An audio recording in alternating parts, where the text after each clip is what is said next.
Hello, this is Dean Kernut, and welcome to the Alpha Exchange, where we explore topics in financial markets associated with managing risk, generating return, and the deployment of capital in the alternative investment industry. All right, folks, we are back with installment number 2 of 20 Things to Do Before You Ask for a Price. It's a to-do list for the equity derivative sales trader who chooses to be a relevant and constructive part of the option risk transfer process that a buy-side client and sell-side trader engage in. I keep thinking about how unique an institutional options trade is. Folks on a desk are taking part in some lighthearted banter, perhaps debating how well Matt Gaetz will do as Attorney General, or better, planning an epic lunch order. And then, in the blink of an eye, a light is flashing. It's picked up. A trade is contemplated and then priced by the trader, who tells the salesperson, who relays to the client, who then tells the salesperson, who then finally tells the trader. A transaction might result.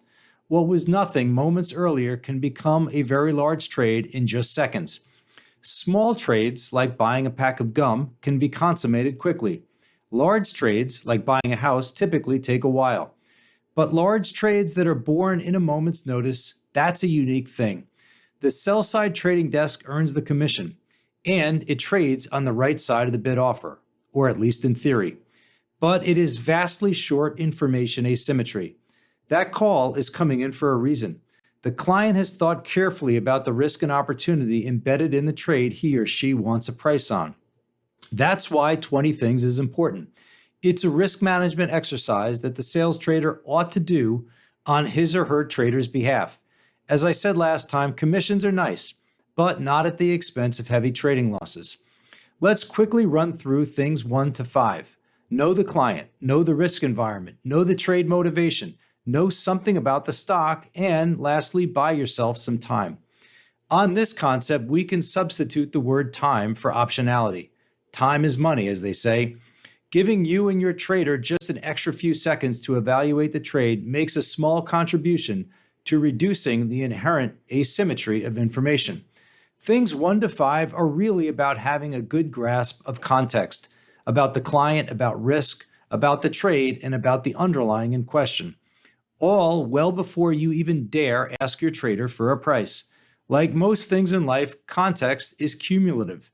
You don't simply arrive one day and decide to be good at things 1 to 5. You gotta practice. So let's move on to things 6 through 10. Before we do so, I have to mention that this past weekend, I witnessed both the ridiculous and the sublime in the field of combat sports. The Tyson-Paul fight. Sheesh. I read all the frustrated takes post the fight. What did you really expect? Many of us are huge Tyson fans, his serious personal demons notwithstanding, because of the Iron Mike days of the 1980s. But we must acknowledge that Father Time has been and will always be undefeated. Just ask Joe Biden. The very next night, post the act in Arlington, as one might name that boxing exhibition, I took my son Liam to the UFC at Madison Square Garden. Trump had his full entourage there. Tulsi and RFK, Vivek, and Elon. My favorite was Kid Rock, already there waiting for him outside the octagon as his Trump anthem, American Badass, blared. I'm not sure of a more Trump-obsessed demographic than the UFC fan base. Anyway, the title fight featured John Jones versus Stipe Miocic, and it ended in spectacular fashion with a spinning back kick from Jones, connecting directly to the ribs, flattening Stipe in the 4th round. Let's go back to 20 things. Number 6 is whether the order is outright or delta neutral. My goodness, this matters a ton and really shapes the kind of interaction you'll have with your client and your trader. Put simply, the outright order, i.e. one without any stock traded against it, greatly speeds up the timeline of events. When an order has delta risk, speed of communication is of the essence, and the more delta, the greater degree that immediacy will be emphasized. Decision-making is accelerated for outright orders. You pick up that light and take in whether the order is outright or delta neutral, and you can almost experience a bodily response on how the coming seconds will transpire. It's a really different experience. Your voice even sounds different as you get the trader's attention depending on whether the order is live or tied, as they say in the jargon. Live means this trade is being priced and potentially transacted to almost immediately. The urgency in your voice says so. Tied or delta neutral has a slower pace to it. The price discovery process has the trader thinking about vol, not delta risk. The trader may solicit the opinion of layoff accounts to see where they live on the trade. You are most likely calling the account back. When an order is delta neutral, the client will give you some time to price it. And in turn, you will give the client some, but not too much, time to noodle on that price. Remember, stock prices move, and so do vol levels. A delta neutral price should also have an implicit expiration date, lest the client be long another option. Suppose, for example, you price options on Microsoft delta neutral at 22 vol. Over the course of the next 10 minutes, the VIX goes from 15 to 18. It's a good bet that that 22 vol isn't the right price anymore for those Microsoft options, given the move higher in the VIX. So you have to be careful and manage expectations. All right, thing 7 is to check the option market depth.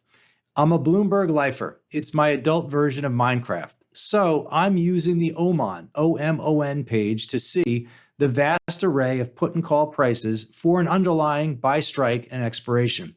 Get quickly to the line in question. What's the bid offer width? How many contracts are on the bid or offer? Is liquidity posted consistently? If the trade in question shows the screens 2 cents wide and a few thousand on both the bid and offer, the market's done the lion's share of the price discovery process for you. However, there are certain underlyings, and HYG is one of them, where the actual liquidity is far greater than that displayed on the screen. On November 18th, for example, the Jan 79.74 put spread traded in the HYG 10,000 times at 53 cents. The two legs were 66 cents and 13 cents. Post the trade, what was the bid on the lower strike, the 74 put? I'd go back to Dean Wormer's 0.0 for Blutarski, but it was actually more like Daniel Simpson's "you have no grade point average." There was literally no posted bid on a put strike that had just traded in good size. You'd think that the counterparty to that trade would have at least deigned interest in a repeat transaction. These vol bots have little personality and little conscience. This OMON page is a great starting point to take in a lot of information. And while you check the particulars on the line of interest, take a look at surrounding strikes to gather further context on liquidity. What is that thing numbered 8, you ask? I did write this 20 years ago, so let me consult my notes. Here it is. Check volume. Yes, a couple of ways to do this, but I like the OMST page on Bloomberg. You can quickly see what's traded, how that volume compares to recent volume, where the trades are concentrated delta-wise, and what the breakdown is between put and calls. Recall the podcast I did a few weeks back, the opera of option prices. That detailed the surge in call buying on the FXI as part of the effort to capitalize on the Chinese government stimulus campaign. Again, what you're trying to do is notice things. If the volume is heavily skewed towards out-of-the-money puts, and the volume is much higher than it normally is, you want to be asking yourself why. Is there a corporate bond or a CDS out there that these puts might be traded against? As you look at this page, 1 or 2 trades might stand out. Perhaps, for example, there are 12,050 strike puts and 24,040 strike puts that have traded. It's not a bad bet that this might be a 1x2 put spread. Take a look at the vol, spread, and the net price. Ask yourself, would you do that trade? Thing 9, yes, it's time. And that is, what's the options delta?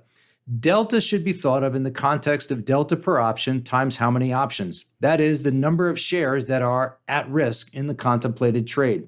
And of course, this should be benchmarked versus the liquidity of the underlying on a standard day.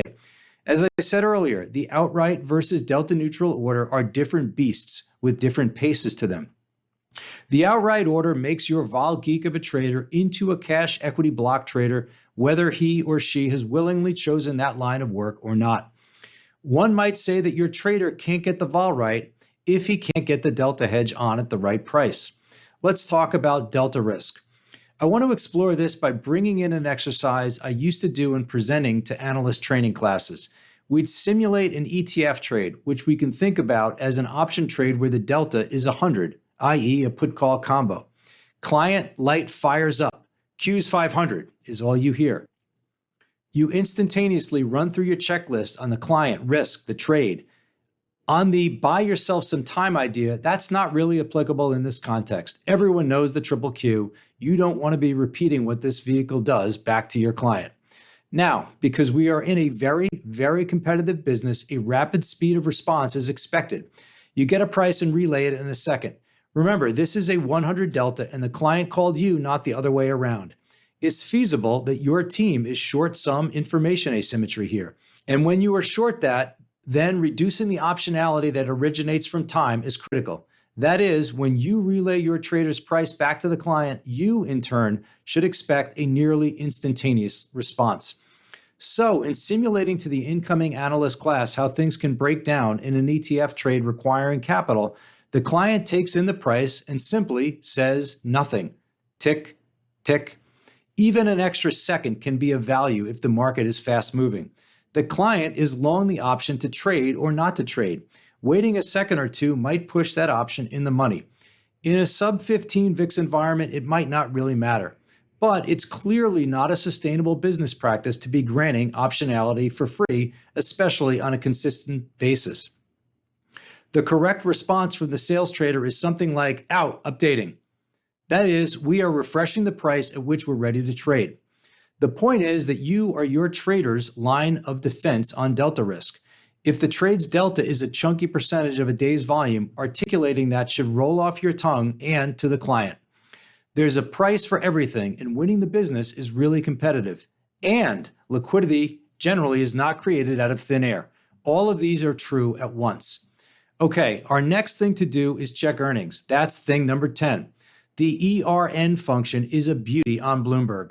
Earnings is a mainstay in what I call on-the-calendar catalysts. We know the date 4 times per year that a company reports. We know that realized vol on earnings days is 3 to 6 times that on non-earnings days. And we know that options traders are a greedy bunch. These folks would have you sell them options that expire after earnings and have you buy ones that expire right before expiry. The nerve of these profit seekers. The market, of course, prices options that contain the release of earnings with a greater value than those that do not. This ERN page has got a lot of information. All of the earnings dates, the stock moves, the extent to which earnings surprises are on that earnings release. There's an implied move calculation as well, which is the result of the relative prices of options that expire before and after earnings. We want to be armed with as much context as possible to understand the risk profile of the trade. If it's over an earnings date, the option is going to have not just an elevated level of implied vol, but if the playbook is correct, a large stock price move on the earnings date and a subsequent sharp move lower in the implied vol level. Take a look at these historical earnings moves and how volatile they are. NVIDIA is a good example. It reports again on November 20th. Its implied move is 8.8% as of this writing 2 days prior to earnings.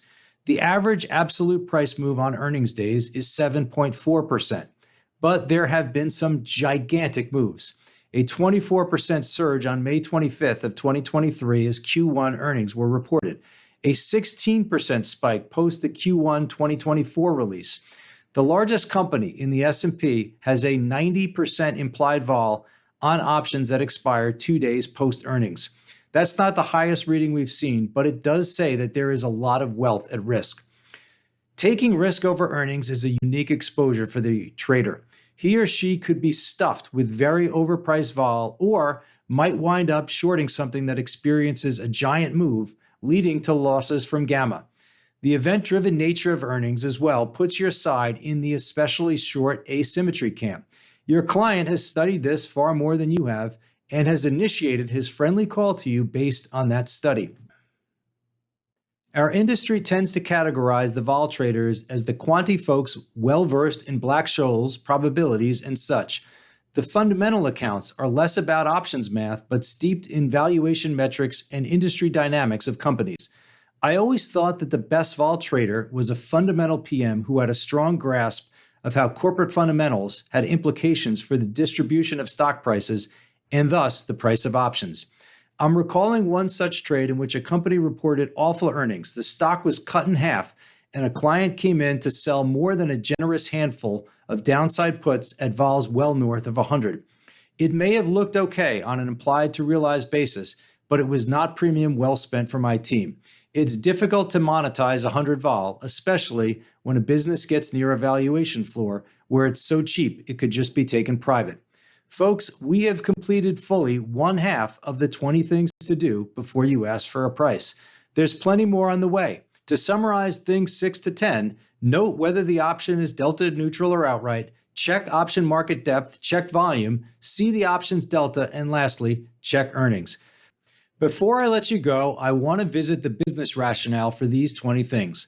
As Gecko said to Sir Lawrence in Wall Street, my motivation same as yours, Larry, money. I think this to-do list can play a role in bolstering the process in which the sales trader asks his or her trader to take risk. Repeated with consistency, the process will be imbued with trust. And when the trader trusts the salesperson, there are positive results coming, including empowering the trader to take more risk. And it also becomes highly evident to the client that there's a partnership between sales and trading. The perception that the transaction can be win-win, not always literally, but at least bought into on an ex-ante basis, underpins the interaction. And I'd argue most folks want to be part of a process that has win-win in mind. I've spouted on for plenty long enough. Next time, we tackle some of the nitty-gritty of nuances in option orders like strike skew and term structure. Looking forward to that and wishing you a most excellent week. You've been listening to the Alpha Exchange. If you've enjoyed the show, please do tell a friend. And before we leave, I wanted to invite you to drop us some feedback, as we aim to utilize these conversations to contribute to the investment community's understanding of risk.